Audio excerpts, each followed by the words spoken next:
Қазақ халқының дәстүрлі мың күйі музыкалық этнографиялық жинақ. Оған енген халық мұраларын Затаевич 1920-1924 жылдар аралығында зерттеп, жинап, нота дәптеріне түсірген.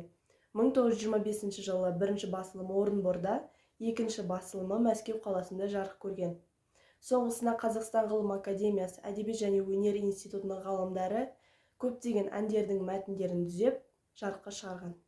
Онымен кезінде француз жазушысы әрі музыка зерттеушісі Ролан мен Максим Горький танысып, аса жоғары бағаланған екен. Николай Мисковский, Сергей Прокофьев, Василенко, Штейнберг секілді тағы да басқа композиторлар ондағы әндерді өз шығармаларына пайдаланған. Барлығы 23 күй, 977 ән екен. Кейін өзінің Сарыарқа атты симфония сюитасында кверци бөлімінде шығарылған, және бұл 1938 жылы қайта туған Қазақстан атты симфониясында кверци бөлімінде пайдаланылған.